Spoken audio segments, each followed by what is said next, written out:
This is the story of a man named Stanley. Stanley worked for a company in a big building where he was employee number 427. Employee number 427's job was simple.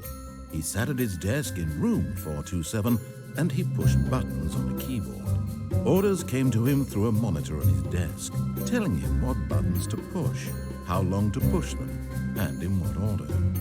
This is what employee 427 did every day of every month of every year. And although others might have considered it soul-rending, Stanley relished every moment that the orders came in, as though he had been made exactly for this job. And Stanley was happy. And then one day, something very peculiar happened. Something that would forever change Stanley. Something he would never quite forget. He had been at his desk for nearly an hour when he realized that not one single order had arrived on the monitor for him to follow. No one had showed up to give him instructions, call a meeting, or even say hi. Never in all his years at the company had this happened, this complete isolation. Something was very clearly wrong. Shocked, frozen solid, Stanley found himself unable to move for the longest time. But as he came to his wits and regained his senses, he got up from his desk and stepped out of his office. All of his co-workers were gone. What could it mean? Stanley decided to go to the meeting room. Perhaps he had simply missed a memo. No matter how hard Stanley looked, he couldn't find a trace of his co-workers.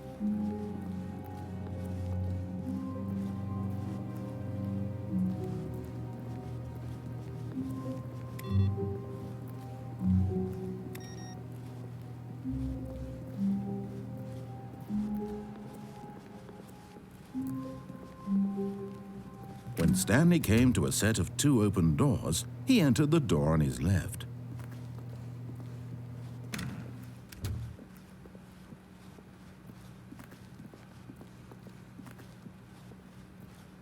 Yet there was not a single person here either. Feeling a wave of disbelief, Stanley decided to go up to his boss's office, hoping he might find an answer there. Coming to a staircase, Stanley walked upstairs to his boss's office.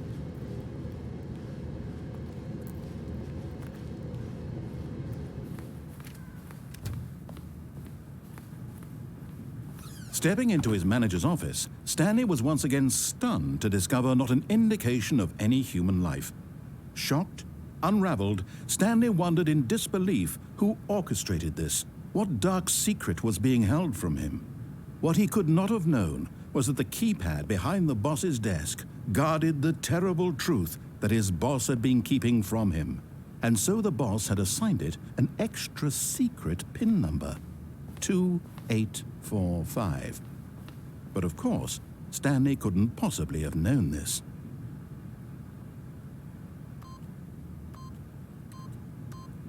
Yet incredibly, by simply pushing random buttons on the keypad, Stanley happened to input the correct code by sheer luck. Amazing. He stepped into the newly opened passageway.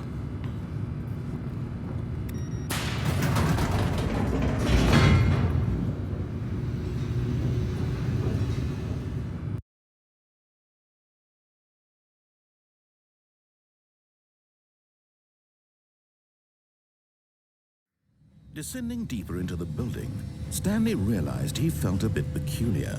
It was a stirring of emotion in his chest, as though he felt more free to think for himself, to question the nature of his job. Why did he feel this now, when for years it had never occurred to him? This question would not go unanswered for long.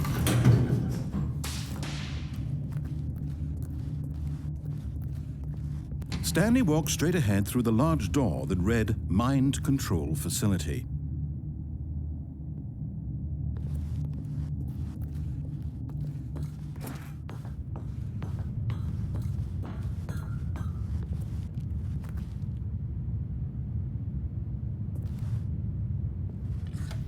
The lights rose on an enormous room packed with television screens. What horrible secret did this place hold? Stanley thought to himself. Did he have the strength to find out?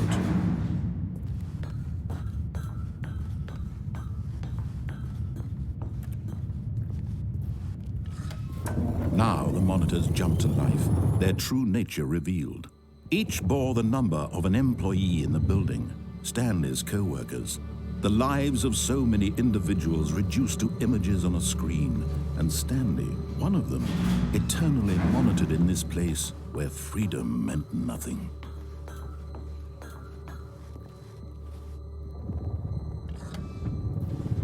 This mind control facility, it was too horrible to believe. It couldn't be true. Had Stanley really been under someone's control all this time? Was this the only reason he was happy with his boring job? That his emotions had been manipulated to accept it blindly? No, he refused to believe it. He couldn't accept it. His own life in someone else's control? Never! It was unthinkable, wasn't it?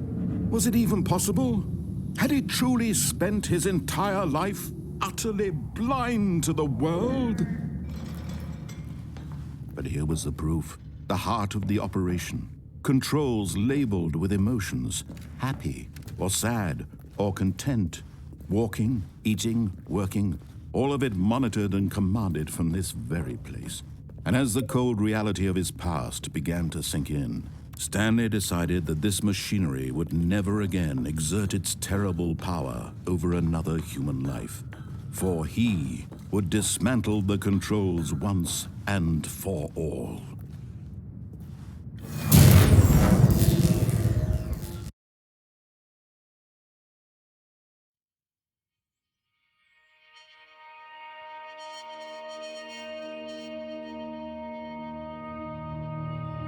Blackness and a rising chill of uncertainty. Was it over?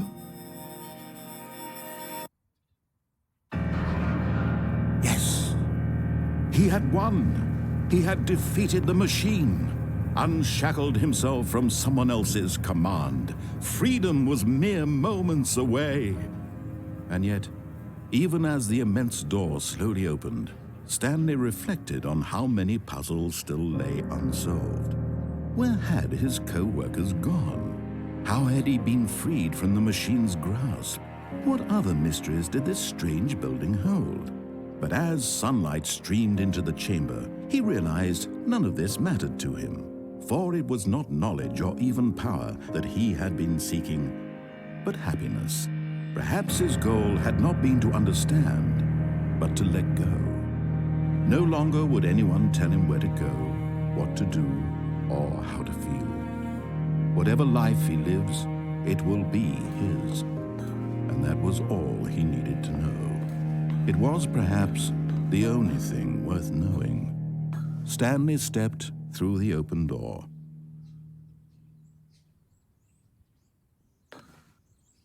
Stanley felt the cool breeze upon his skin, the feeling of liberation, the immense possibility of the new path before him. This was exactly the way, right now, that things were meant to happen.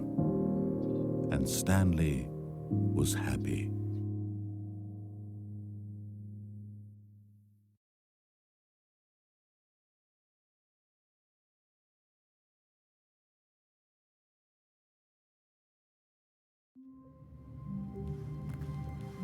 All of his co-workers were gone. What could it mean? Stanley decided to go to the meeting room. Perhaps he had simply missed a memo.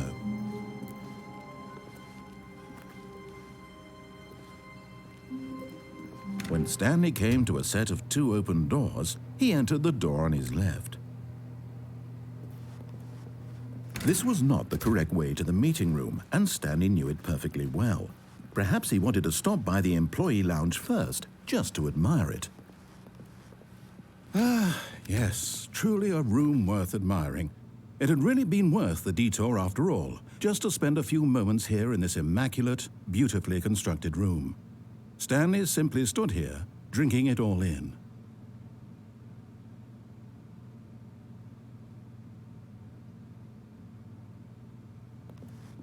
But eager to get back to business, Stanley took the first open door on his left. And so he detoured through the maintenance section, walked straight ahead to the opposite door, and got back on track.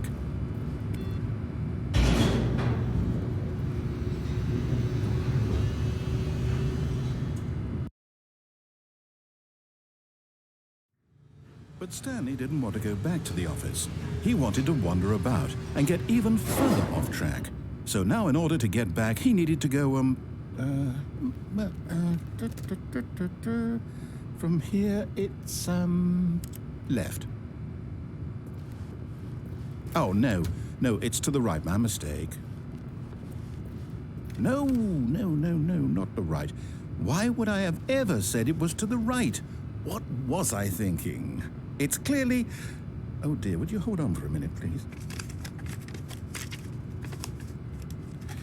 Now, let's see. We went down right, left, down, left, right. Yep, okay, yes. I've got it now. This story is absolutely, definitely this way.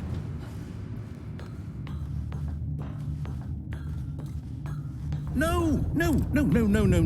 This isn't right at all. You're not supposed to be here yet. This is all a spoiler. Quick, Stanley, close your eyes. Okay. We just have to get back to, oh, who am I kidding? It's all rubbish now. The whole story completely unusable. How about, rather than waste my time trying to salvage this nonsense, we'll just restart the game from the beginning. And this time, suppose we don't wander so far off track, Okay, from the top.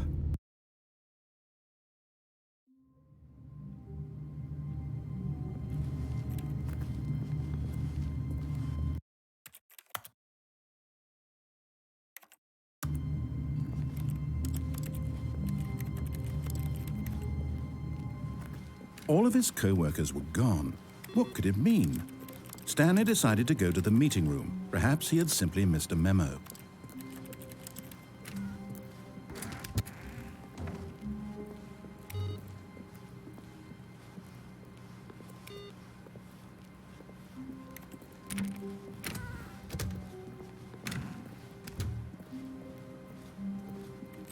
When Stanley...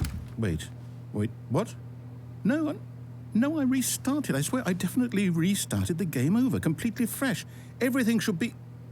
Oh, did something change? Stanley, did you change anything when we were back in that room with all the monitors? Did you move the story somewhere or... Hold on.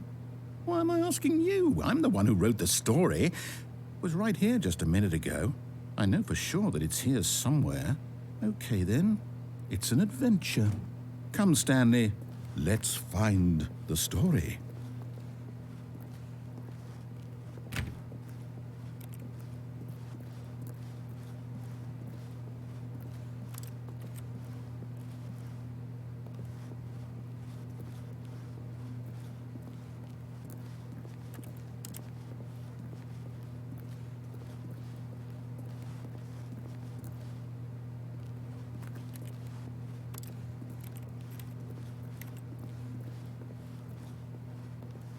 I'll say it. This is the worst adventure I've ever been on. I can promise you there definitely was a story here before. Do we need to restart the game again? Well, I find it unlikely that we'll ever progress by starting over and over again, but it's got to be better than this. Okay, let's give it a shot. Why not?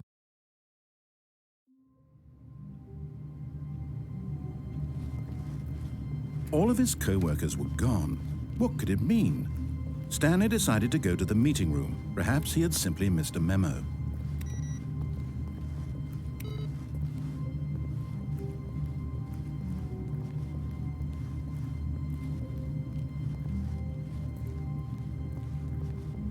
Okay, yep, it's worse. I might be remembering this wrong. It's possible the story is back where we just came from. Why don't we go back the other direction and see if we missed anything?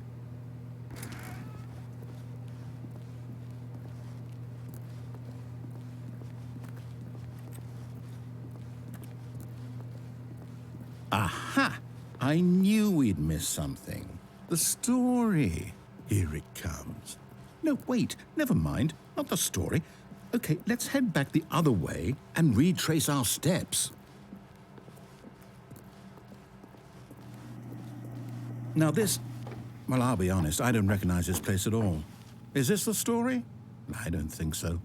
I can't quite recall, but I believe my story took place in an office building. Is that correct? Do you remember, Stanley? Well, do you know what? Since I've completely forgotten what we were supposed to be doing, how about this? You win! Congratulations! I know you put in a lot of hard work, and it really paid off, so good job. Oh, no. No, I don't feel right about this at all. We both know you didn't put in any actual work for that win. Some people win fair and square, and this was not one of those situations. Okay, I'm getting weirded out by whatever this place is. I don't care what might happen this time, I have to restart.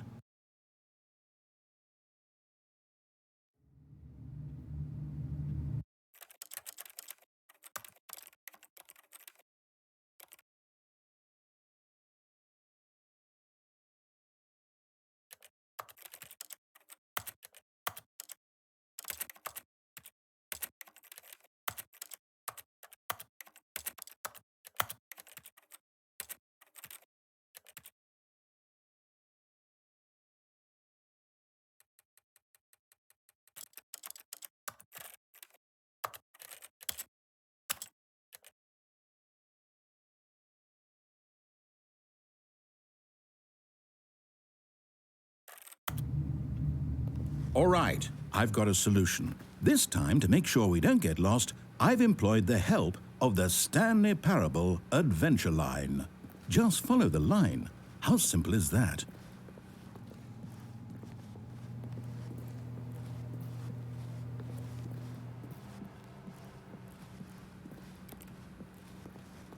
No, I'm down. We're leaving it up to the line from now on.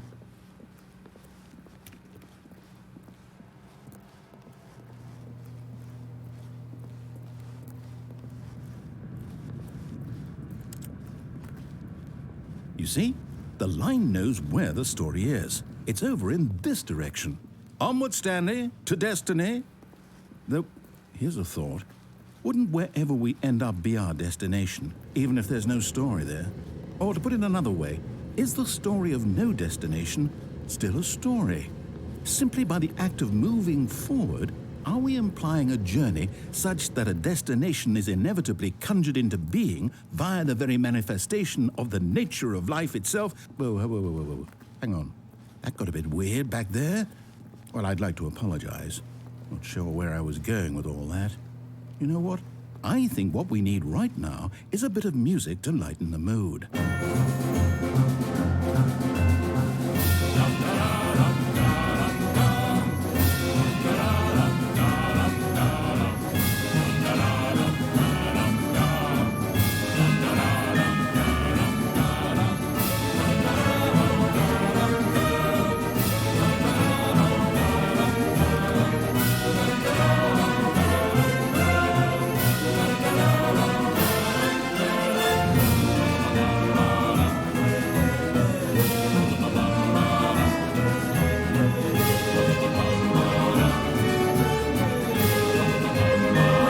Cut the music, go back and look at that fern.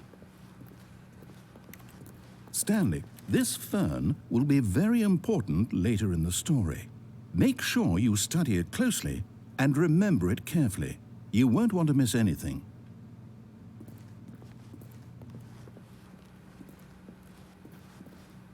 Wait, what? We're back at the office? No. Line, you do know we're looking for the Stanley Parable, right? The story? Is any of this ringing a bell?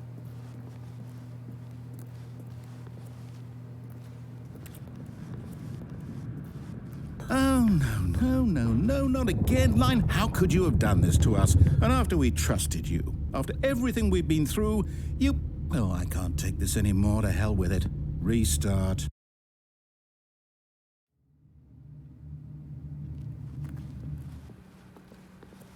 You know what, Stanley? I say forget the adventure line. What's it ever done for us? We're intelligent people, right? Why can't we make up our own story? Something exciting, daring, mysterious. Ooh, this all sounds perfectly doable. Why don't we simply start wandering in, well, I don't know. How about this direction? Now, yes, this is exciting. Just me and Stanley forging a new path, a new story. Well, it could be anything. What do you want our story to be? Go wild. Use your imagination. Whatever it might be, Stanley, I'm ready for it. Oh, no, not you again. Stanley, I'd also like to veto the line from having any role in our awesome new story. No lines or monitor rooms. Just don't acknowledge it, and we should be fine.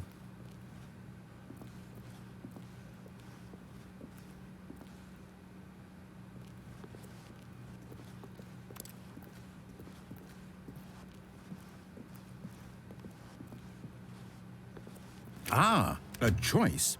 We get to make a decision. From here, the story is in our control.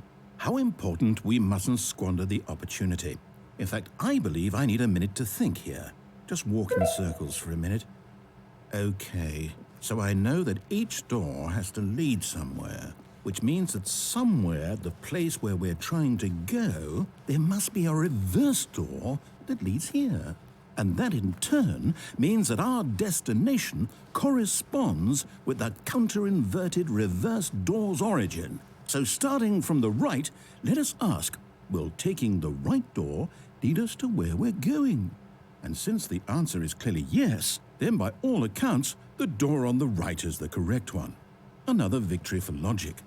Come, Stanley, our destiny awaits. Oh, hold up, what's this? The confusion ending. You're telling me that's what this is? It's all one giant ending? And we're supposed to restart the game, what, eight times? That's really how all this goes? It's all determined? So now, according to the schedule, I restart again. Then what? Am I just supposed to forget? Well, what if I don't want to forget? My mind goes blank simply because it's written here on this thing, wall. Well, who consulted me? Why don't I get to decide? Why don't I get a say in all of this? Is it really? No, it can't be. I don't want it to be. I don't want the game to keep restarting. I don't want to forget what's going on. I don't want to be trapped like this. I won't restart the game. I won't do it. I won't do it. I won't do it. And the timer stopped? Does that mean, did we do it? Did we break the cycle? The, whatever it is that made this schedule? How would we even know? Will someone come for us? Will something happen? So, okay. I guess now we just wait, you know. I suppose in some way that this is a kind of story, wouldn't you agree? I'm not quite sure if we're in the destination or the journey, though they're always saying that life is about the journey and not the destination, so I hope that's where we are right now. We'll find out, won't we? Eventually. Well, in the meantime...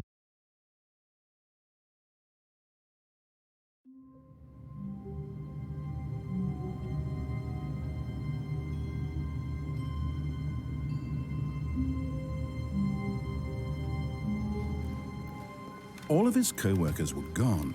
What could it mean? Stanley decided to go to the meeting room. Perhaps he had simply missed a memo.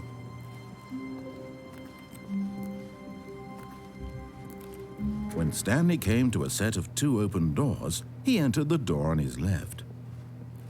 This was not the correct way to the meeting room, and Stanley knew it perfectly well. Perhaps he wanted to stop by the employee lounge first, just to admire it. Wow. Yes, this room. What a beautiful room. What a gorgeous, gorgeous room. Thank goodness Stanley had taken this detour on his way to the meeting room. Life without having experienced this room was now too horrible even to consider. But eager to get back to business, Stanley took the first open door on his left. Stanley was so bad at following directions, it's incredible he wasn't fired years ago. Look, Stanley, I think perhaps we've gotten off on the wrong foot here. I'm not your enemy, really, I'm not. But in his eagerness to prove that he is in control of the story and no one gets to tell him what to do, Stanley leapt from the platform and plunged to his death. Good job, Stanley. Everyone thinks you are very powerful.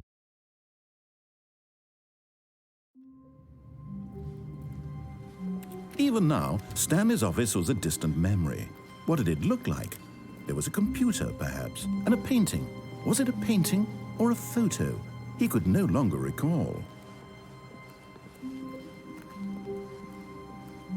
When Stanley came to a set of two open, this was not the correct way to the meeting room, and Stanley knew it perfectly well. Perhaps he wanted to stop by the employee lounge first, just to admire it. The lounge was sublime, a work of art. What was it about this room that called so deeply and so personally to Stanley? Its grace? Its subtle charm? No. Stanley knew it was something deeper, something darker.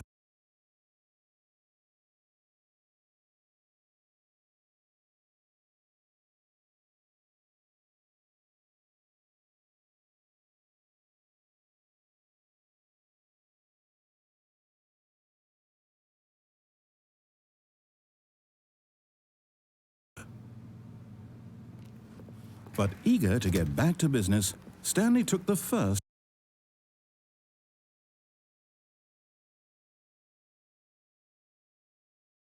open door on his left.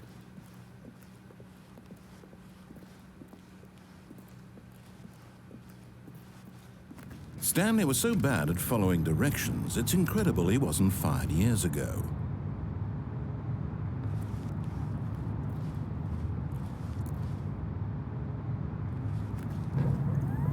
Look, Stanley, I think perhaps we've gotten off on the wrong foot here. I'm not your enemy, really, I'm not.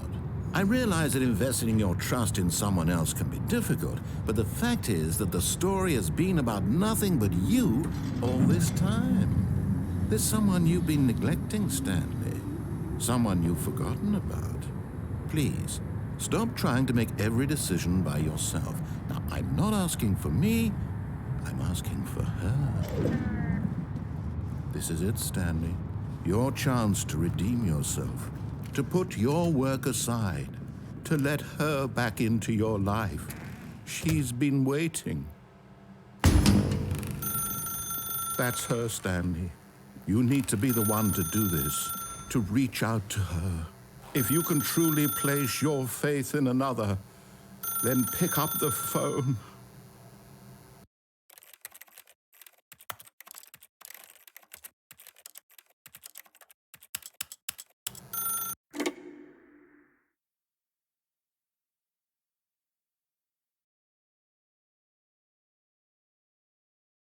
Oh, Stanley, is that you? Hold on, sweetie. Sorry to keep you waiting. I'm just pulling the bread out of the oven. All right. Okay, there we go. All right, now, I want you to come in and tell me all about your day. Gotcha. Oh, come on. Did you actually think you had a loving wife who'd want to commit their life to you? I'm trying to make a point here, Stanley. I'm trying to get you to see something. Come inside. Let me show you what's really going on here.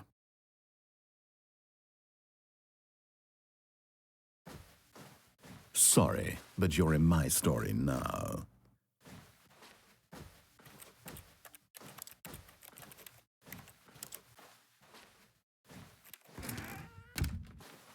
This is a very sad story about the death of a man named Stanley.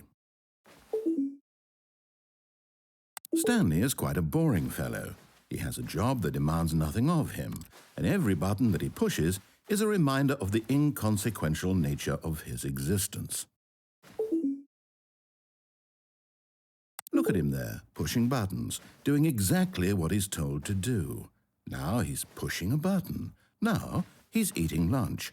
Now he's going home. Now he's coming back to work. One might even feel sorry for him, except that he's chosen this life.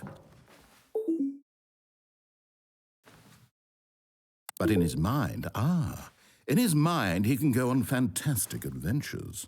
From behind his desk, Stanley dreamed of wild expeditions into the unknown, fantastic discoveries of new lands. It was wonderful, and each day that he returned to work was a reminder that none of it would ever happen to him. And so he began to fantasize about his own job. First, he imagined that one day while at work, he stepped up from his desk to realize that all of his co-workers, his boss, everyone in the building had suddenly vanished off the face of the earth. The thought excited him terribly. So he went further. He imagined that he came to 2 open doors and that he could go through either. At last, choice. It barely even mattered what lay behind each door. The mere thought that his decisions would mean something was almost too wonderful to behold.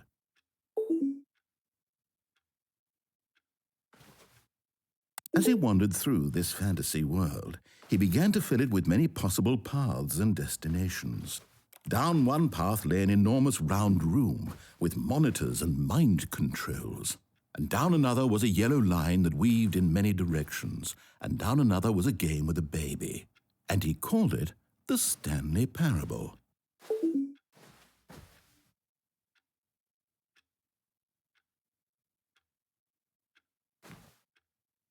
It was such a wonderful fantasy, and so in his head he relived it again, and then again, and again, over and over, wishing beyond hope that it would never end, that he might always feel this free. Surely there's an answer down some new path, mustn't there be? Perhaps if he played just one more time. But there is no answer. How could there possibly be? In reality, all he's doing is pushing the same buttons he always has. Nothing has changed. The longer he spends here, the more invested he gets, the more he forgets which life is the real one. And I'm trying to tell him this, that in this world he can never be anything but an observer, that as long as he remains here, he's slowly killing himself. But he won't listen to me. He won't stop. Here, watch this. Stanley, the next time the screen asks you to push a button, do not do it. You see? Can he just not hear me? How can I tell him in a way that he'll understand that every second he remains here, he's electing to kill himself? How can I get him to see what I see? How can I make him look at himself? I suppose I can't, not in the way I want him to. But I don't make the rules. I simply play to my intended purpose, the same as Stanley. We're not so different, I suppose. I'll try once more to convey all this to him. I'm compelled to. I must. Perhaps, well, maybe this time he'll see. Maybe this time. And I tried again, and Stanley pushed a button. And I tried again, and Stanley pushed a button. And I tried.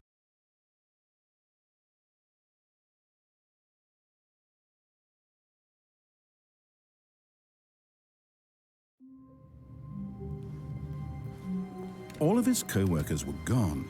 What could it mean? Stanley decided to go to the meeting room. Perhaps he had simply missed a memo.